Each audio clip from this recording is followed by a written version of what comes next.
마침내 사무엘이 기름을 부어서 이스라엘의 첫 번째 왕 사울을 세우는 장면입니다. 역사적으로는 대단히 중요하고 또 어떤 의미에서는 가슴 설레는 순간입니다. 이스라엘 향후 1000년의 역사의 하나의 틀을 만드는 그 순간이었기 때문이죠. 이 과정을 담아내기 위해서 사무엘상은 8장에서부터 쭉 이야기를 전개해 왔었죠. 8장에서는 우리도 열방과 같이 왕이 있어야 되겠습니다 하고 요청하는 백성들의 요청이 있었고요. 하나님이 싫다 하셨음에도 불구하고 그 백성들의 요청이 계속되자 하나님께서 왕을 주시되 분노함으로 심판으로 주셨다라고 우리가 정리했었습니다. 그리고 9장은 이제 사울의 관점에서 사울이 왕으로 임명하게 될 사무엘을 만나는 과정을, 소위 암나기를 찾다가 지도자의 자리를 찾게 되는 그 아이러니한 상황을 설명했고요. 오늘 본문에서 드디어 사무엘이 사울을 왕으로 세우는 대목이 나옵니다. 그런데 10장 전체에서 그리고 11장에 이르기까지 사울이 왕이 되어가는 과정을 길게 묘사하고 있는데요.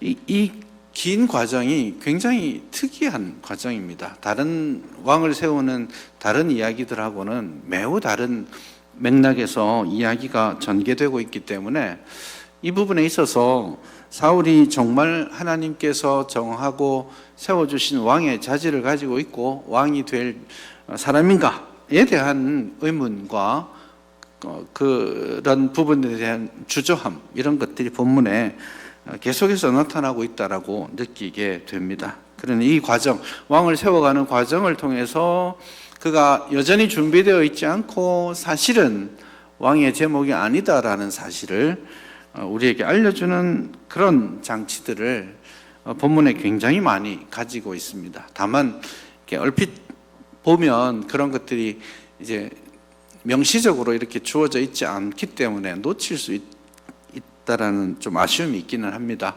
그래서 오늘 여러분 잘 저를 따라 성경을 읽어가면서 잘 따라오시면 이 길이 어디로 가는지 좀 보이시게 될 텐데요. 잘 부탁드립니다. 네. 원래 성경이 율법으로 주어져 있다 이러면 이것은 옳고 이것은 그르고 이렇게 하면 되고 이렇게 하면 안 되고 이게 뚜렷하게 나와 있지 않습니까? 그러나 우리가 지금 살피고 있는 사무엘서는 이야기 형태로 주어져 있기 때문에 이렇다 저렇다 이렇게 자세하게 말하지 않고 넌지시 이렇게 우리에게 툭툭 던져주는 그런 방식들을 취하기 때문인데요.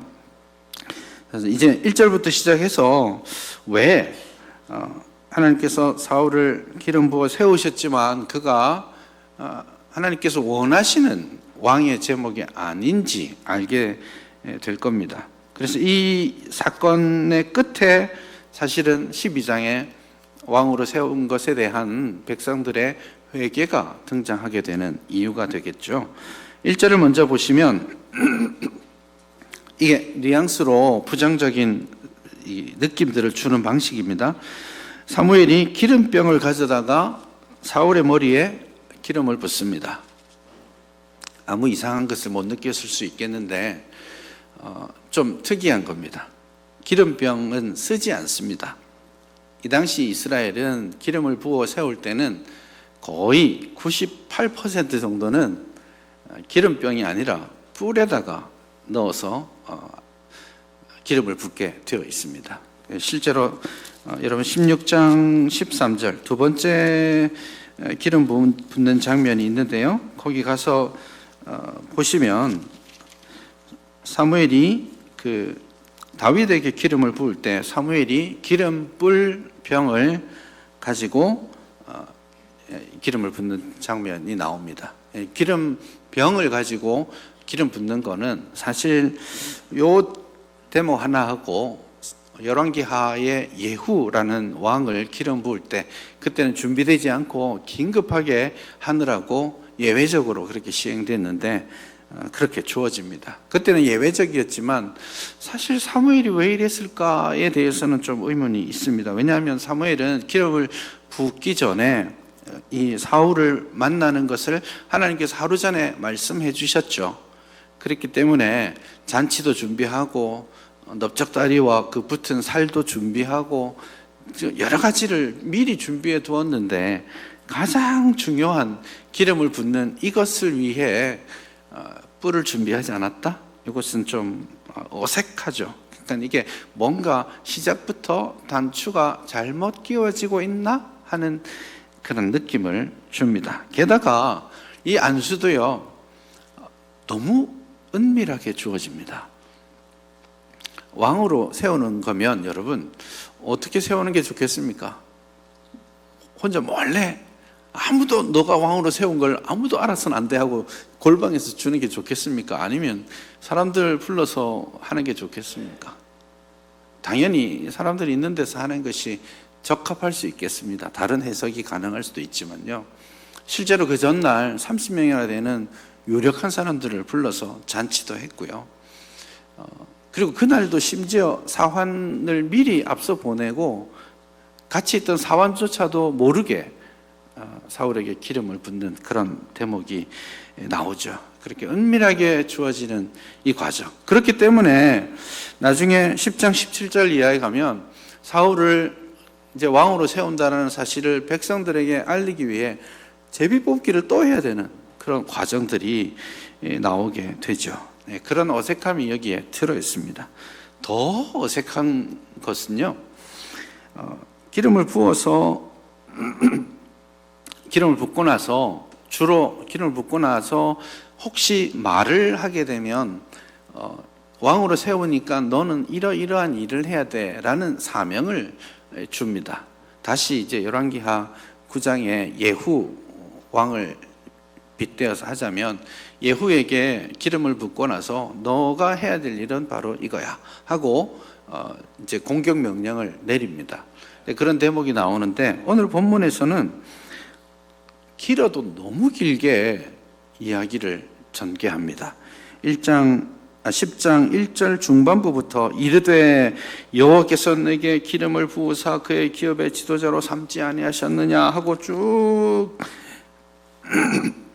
7절 8절에 이르기까지 길게 말씀을 전하고 있습니다. 이건 굉장히 제가 생각하기에는 성경에서 거의 유일할 정도로 독특하게 긴 서술을 하고 있다라고 봅니다. 그리고 시작도 좀 그래요. 왜냐하면 1절 마지막에 보면 그의 기업의 지도자로 삼지 아니하였느냐라고 말하죠. 이것은 의문형입니다. 이렇게 너를 기업의 지도자로 삼지 않았니? 하고 묻고 있는 겁니다. 이런 경우는 없거든요. 사무엘이 기름을 부어 세웠으면 하나님의 말씀을 받아서 세웠으니 물을 게 아니고 너는 이렇게 해야 돼 라고 단정적 명령을 하는 것이 맞습니다. 근데 그 명령은 실제로 7절 가서야 나옵니다.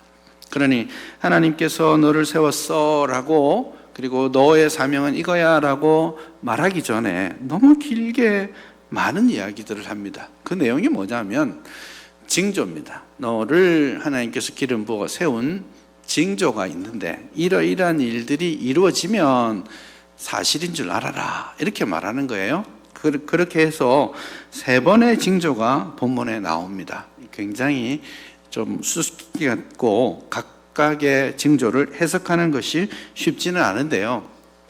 사실은 한마디로 말하자면 그 징조는 어떤 의도가 있느냐면 사울이 하나님께서 기름 부어서 세운다라고 했음에도 불구하고 하나님의 부름받은 것에 대한 확신 또 준비 이런 것들이 전혀 되어 있지 않는 거예요. 그러니까 징조들을 보여주어서 이런 징조가 너한테 일어나면 그런 줄 알아라 라고 하는 거예요. 그래서 이 징조는 어떤 의미에서 사울이 왕이 되었음을 오히려 사울에게 설득하는 좀 얼르고 달래어서 이렇게 데려가려고 하는 그런 의지가 있는 건데 그 말은 거꾸로 말하면 사울이 하나님의 부름받은 왕으로서의 준비가 전혀 되어 있지 않다라는 뜻이 되겠습니다. 그 징조가 뭔지 이제 2절에서부터 나오는데요. 3가지로 나옵니다. 첫째는 2명이 나오고, 두 번째는 3명이 나오고, 세 번째는 그룹이 나옵니다. 숫자는 점점 사람들은 많아지고 있고, 또 그 형태는 이렇습니다. 우선 첫 번째는 베냐민 경계 셀사에 있는 라헬의 묘지 곁에서 두 사람을 만날 건데, 두 사람이 너한테 암나기 찾았어. 그리고 빨리 집에 가. 아빠가 걱정해. 이 말을 할 거야. 이렇게 이야기했고요. 두 번째는 거기서 더 가서 다볼 상수리 나무가 있을 때 거기서 이제 예배하러 베델로 가는 3명을 만날 텐데 그 사람들 중에서 떡 2덩이를 받게 될 거야. 그렇게 말을 하고요. 세 번째는 그 후에 너가 하나님의 산에 이르게 되고 그곳에서 예언하는 선지자들을 만날 텐데 그때 너도 예언하게 될 거야. 요 3가지 징조가 이루어지면 너는 진짜 왕이 되었다라는 것을 인정해야 돼. 그리고 나면 이렇게 해야 돼 라고 7절에서 명령을 하고 있는 겁니다. 요 3가지 징조를 다 해석하기는 좀 어려운데 좀 어두운 그림자는 이런 겁니다. 이제 문학적으로 볼 때 어두운 이미지를 주는 게 방식이 이런 거죠. 2절에 보시면 처음에 베냐민 경계 셀사에 있는 라헬의 무덤 곁에서 두 사람을 만납니다. 이것도 첫 시작에 있어서는 좋지 않은 배경이죠. 라헬의 무덤을 생각해 보십시오. 라헬은 어떻게 해서 죽게 되었죠? 베냐민을 낳다가 죽었죠. 그런데 지금 베냐민 지파에서 첫 번째 왕이 등장하는 순간인데 그 하나님의 징조의 임함이 성취가 첫 번째로 라헬, 베냐민을 낳다가 죽은 사람의 무덤에서부터 시작하는 거죠. 그러나 이게 어떤 의미에서는 사울의 장래가 아주 어둡게 전개될 것을 미리 암시하는 그런 대목입니다. 근데 이 징조를 다 동일하게 하고 있지는 않아요. 제일 중요한 마지막 징조가 있는데 그 징조가 하나님의 영이 사울에게 임하게 되는 것이고 그가 예언하는 겁니다. 3가지 징조를 말했지만 실제로 9절 이하에서 그 징조가 다 응하는데 그 징조에 대한 묘사는 3번째 징조만 더 묘사하고 있거든요. 그 부분도 10절 이하에서 길게 묘사하고 있습니다. 그래서 보자면 이 3번째 징조, 하나님의 영이 임하고 본문에 따르면 새 사람이 되고 새 마음을 가지는 그것이 가장 중요한 강조하고 싶은 표현이라는 것을 우리가 쉽게 알 수 있습니다. 그 부분은 조금 더 가서 말씀을 드리기로 하고요. 조금 더 한번 따라가 보시면 이 3가지 징조가 다 이루어지면 이제 사명을 주게 되죠. 명령을 줍니다. 그 명령이 7절과 8절에 나옵니다. 7절을 한번 보시죠. 이 징조가 너에게 임하거든 너는 기회를 따라 행하라. 하나님이 너와 함께 하시느니라. 약간 모호한 표현입니다. 기회를 따라 행하라. 이건 무슨 뜻일까요? 이것은 문맥에서 명확하게 판단할 수 있습니다. 5절을 보시면 예언을 하게 되는 그 장소, 하나님의 산에 이르는 곳인데요. 아마 이 산이라는 말은 하나님의 산이라고 번역했지만 원래 히브리어로는 기브아입니다. 기브아 하면 사울의 고향 땅 이름이죠. 이것도 아마도 원래 의미는 언덕이라는 뜻인데 그 사울이 살던 고향이 그 언덕에 있었던 것 같아요. 기브아 언덕에 있었던 것 같은데 결국 사울이 지금 자기 고향으로 돌아가는 여정을 그렇게 보여준다라고 할 수 있는데 어쨌든 그곳을 하나님의 산이라고 묘사하고 있어요. 그래서 이건 대단히 어떤 종교적인 맥락을 가지고 있다는 뜻입니다. 그런데 그곳에 5절의 뜻밖의 정보를 우리에게 주고 있습니다. 그게 뭐예요? 5절 중반을 보시면 하나님의 산에 이를 텐데 그곳에는 블레셋 사람들의 영문이 있다. 그렇게 말합니다. 그곳에 기브아 땅에 이 블레셋 사람들 군인들입니다. 블레셋 군인들이 주둔하고 있는 수비대가 있는 거예요. 그 말은 뭐냐면 그 당시에 블레셋이 쳐들어와서 이스라엘을 지배하면서 이스라엘 곳곳에 수비대를 해놓고 이스라엘을 감시하면서 지배하고 있다는 뜻입니다. 블레셋에 수비대가 있으니 7절로 다시 돌아가 보시면 이런 징조가 임하면 너는 기회를 따라 행하라. 이 기회를 따라 행하는 거 뭐겠습니까?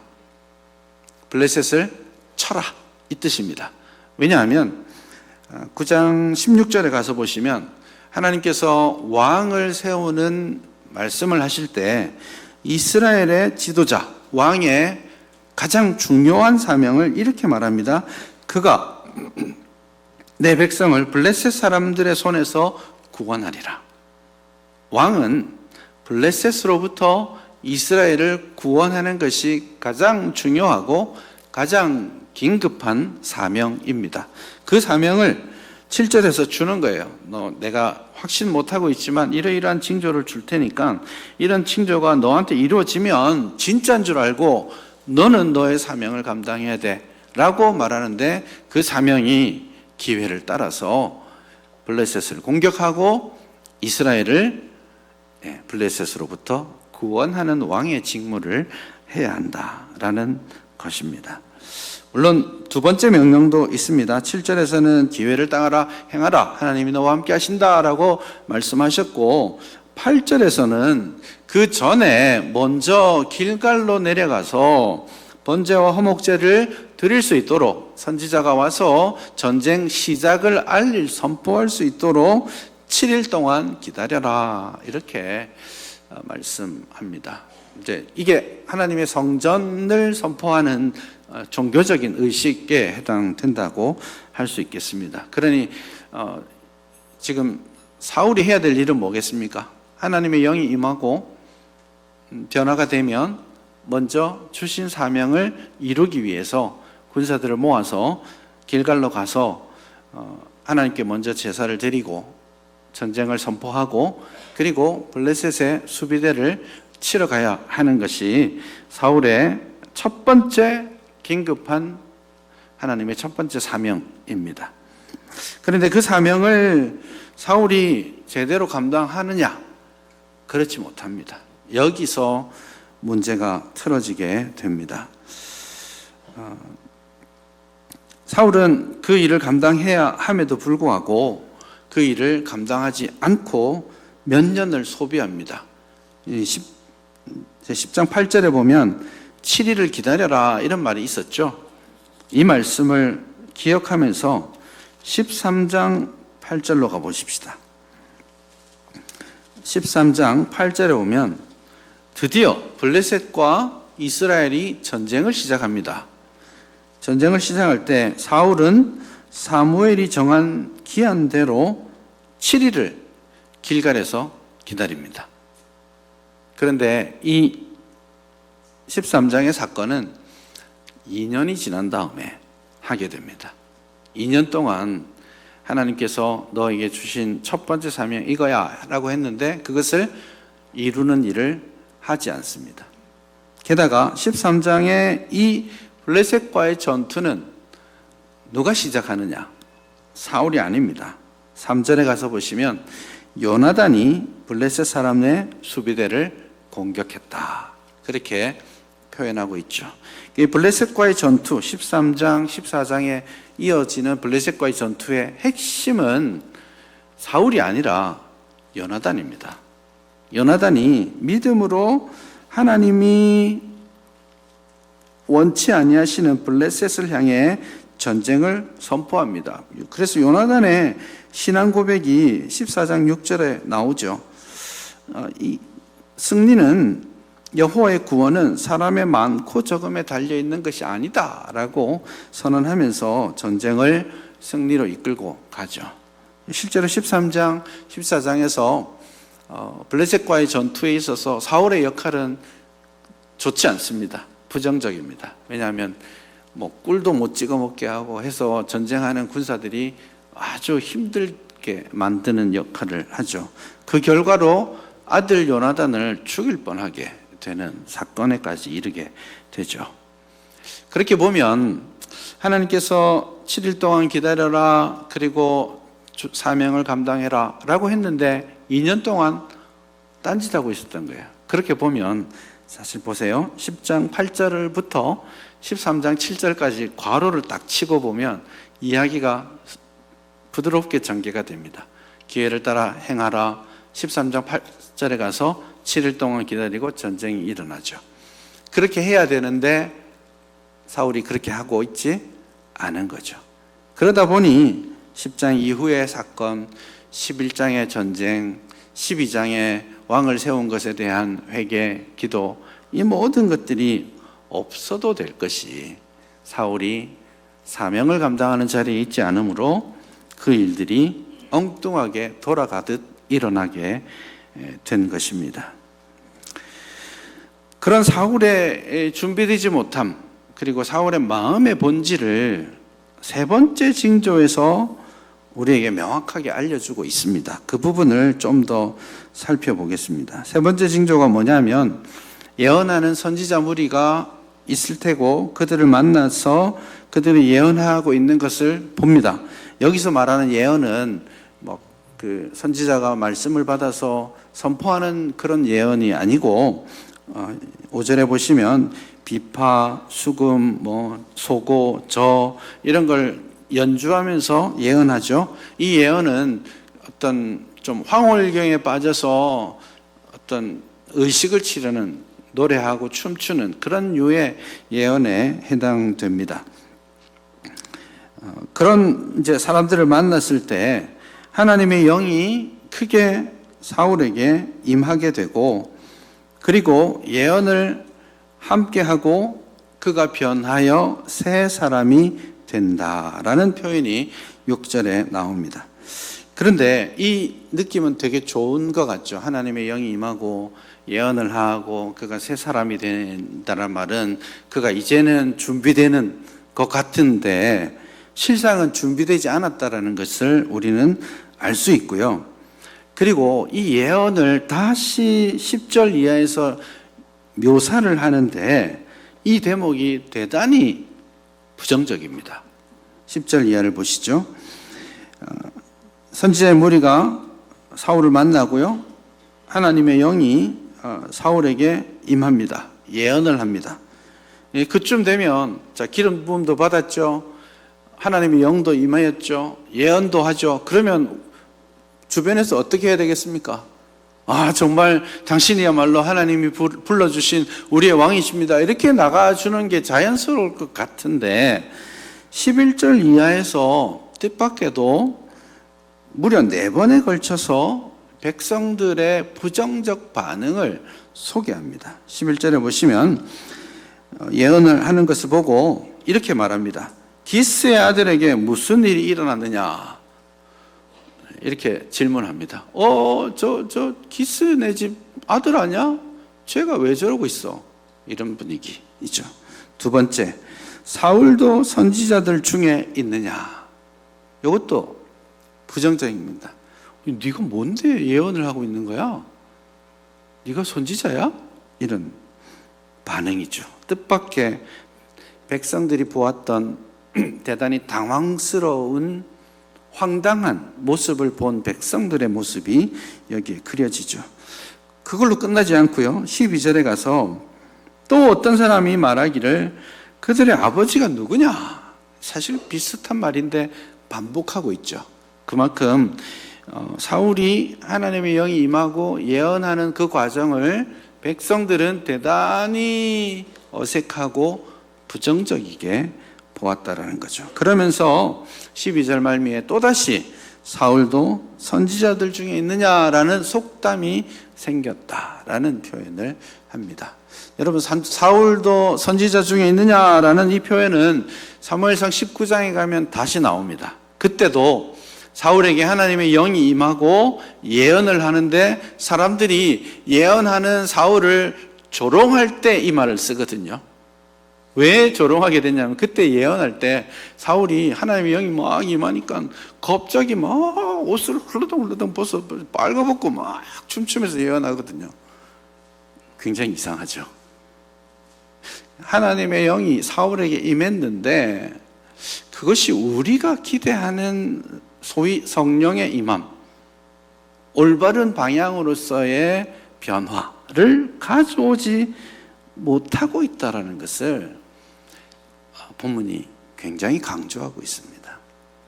결국 하나님의 영이 사울에게 임했는데 그것이 사울에게 어떤 긍정적인 역할도 하지 않게 된다라는 것을 봅니다.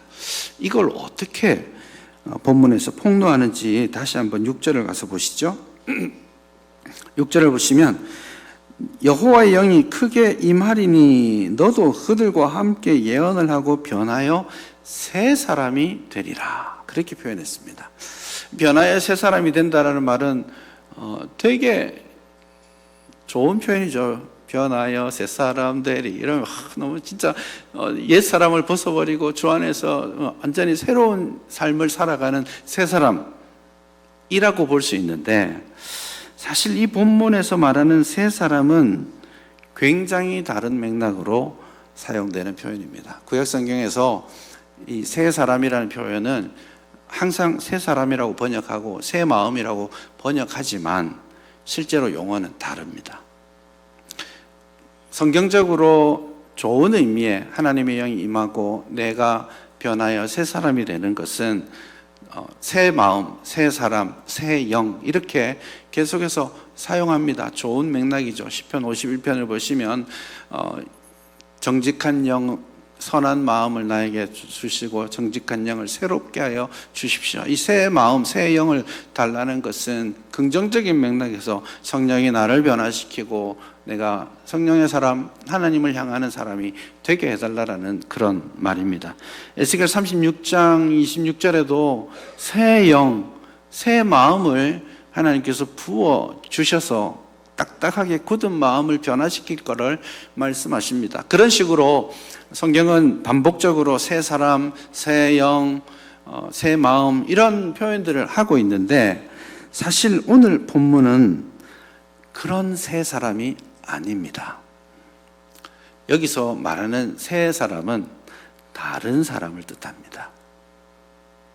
다른 사람.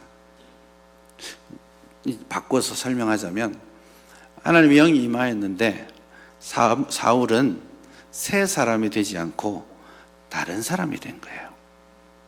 이건 맥락상 굉장히 부정적인 이야기입니다. 여러분, 9절에서는 다른 마음을 품었다 이렇게 표현하고 있는데요, 성경에서 이 다른이라는 말을 어떤 식으로 표현하고 있는지 하나만 예를 들어보자면 이런 겁니다. 너는 나 외에 다른 신들을 내 곁에 두지 말아라. 이때 말하는 다른이라는 단어를 여기에서 그대로 쓰고 있는 거거든요. 그러니 다른 사람, 다른 마음을 품었다라는 것은 굉장히 부정적인 겁니다. 누군가가 여러분을 만났는데 속으로 딴 마음 품고 있다는 걸 알았다 이러면 배신감 느끼는 거죠. 여기서 말하는 다른 사람은 본질적 영역, 성령의 임하심으로 새 사람으로 변화되어 가는 게 아니고 성령이 임하셨을 때 그것을 자기를 위해 이용하는 사람이 된 거예요. 그래서 자기의 얼굴을 바꾸고 자기의 태세를 전환하는, 상황에 따라서 태세를 전환하고 그 태세를 전환할 때의 핵심 원리는 뭐겠어요? 다른 사람과 새 사람의 근본적 차이는 뭐겠어요? 태세 전환의 이유가 자기 자신에게 있는 거죠. 새 마음을 품고 새 사람이 된다는 것은 내 안에 정직한 영을 간직하고 그리스도의 마음을 품고 그리스도를 위해 나를 희생하고 나를 죽이기로 다짐하는 사람이에요. 그러나 다른 사람은 어때요? 하나님의 영이 임하고 하나님의 권능이 주어졌을 때 그것을 이용하여 자기를 위하게 되는 거예요. 그래서 15장에 가서 보시면 사울이 아말렉과의 전투를 마치고 제일 먼저 뭐 했느냐면 저 갈멜까지 가서 자기를 위한 승리의 기념비를 세우고 옵니다. 이게 다른 사람이 된 모습인 것이죠. 성령께서 임하시지만 구약에서는 각자 다른 맥락에서 성령의 임하심이 표현되고 있어요. 한번 보시면 성령께서 가장 자주 역사하셨던 인물이 누구냐 하면 누굴까요? 구약에서 가장 많이 성령의 임함을 경험한 사람, 삼손입니다. 성경에서 삼손에게 가장 자주, 가장 급하게, 강력하게 하나님의 영이 임했습니다. 그러나 결과는 어땠어요? 그걸로 자기 좋은 대로 살았습니다. 그게 다른 사람의 본질이에요. 그런 하나님이 주신 능력으로 사명을 감당하는 데 관심 가지지 않고 여자 만나는데 자기 힘 자랑하는데 다 썼어요. 그 하나님을 이용하는 다른 사람의 모습입니다. 사울도 마찬가지예요. 사울에게 하나님의 영이 여러 차례 임하지만 심지어 15장, 16장 넘어가면서부터는 사울에게 임하는 영이 하나님이 부리시는 악령이 임하는 걸로 나타나요. 그러니까 사울의 삶에도 하나님의 영을 사울이 근본적으로 자기를 새 사람으로 바꾸어가지 못하고 자기를 위해 이용하는 다른 사람, 얼굴을 바꾸는 데 사용함으로써 그가 하나님 앞에 버림받게 되는 이유가 되는 것이죠. 교회 안에서도 마찬가지입니다. 오늘 우리 예배하러 왔잖아요. 주의 영이 우리에게 임하시기를 모두가 사모하는데 우리가 겉으로 보기에는 우리가 다른 사람인지 새 사람인지 구별되지 않을 수 있습니다. 그게 어디에서 차이가 나기 때문이에요? 안에서 차이가 나기 때문에. 우리의 속사람이 그리스도 안에서 새로운 피조물로 변화되고 이전 것을 내어버리고 죄악으로부터 자신을 분리하고 그리스도의 마음을 본받아서 그리스도의 마음을 안에 간직하고 그 그리스도의 마음으로 이 땅의 삶을 살아가고자 노력하는 사람이 새 사람이고, 다른 사람은 교회 와서 예배드리고 신앙생활을 한다고 하지만 그 하나님은 나를 위한 하나님이 되어야 해요. 내 필요를 채워주시고 내가 더 좋은 자리, 더 좋은 명성을 얻는데 도움을 주시는 하나님으로 생각하게 되는 거죠. 여러분은 다른 사람입니까? 새 사람입니까? 여러분의 마음이 그리스도의 마음을 붙잡고 그리스도께 집중하고 있습니까? 아니면 어쩌면 내 신앙생활과 내 섬김과 내가 하나님께 드리는 모든 것이 이로 말미암아서 내가 더 큰 복을 누리고 내가 더 큰 유익을 얻게 될 것을 기대하고 있는 것은 아닙니까? 그것은 어쩌면 얼굴을 가리는 딴 마음 품고 있는, 두 마음 품고 있는 다른 사람, 다른 마음이라고 볼 수 있겠습니다. 오늘 저와 여러분들이 하나님 앞에 새 사람, 새 마음을 품을 수 있기를 바랍니다. 성령께서 우리에게 임하시고 성령께서 나를 온전히 지배하시고 내 삶의 중심에, 내 사고의 중심에, 내 마음 중심에 주 예수 그리스도의 마음이 가득하고 그분의 마음으로 세상을 보고 그분의 마음으로 이웃을 섬기고 그분의 마음으로 주의 몸된 교회를 사랑하며 섬기는 우리 모두가 될 수 있기를 바랍니다.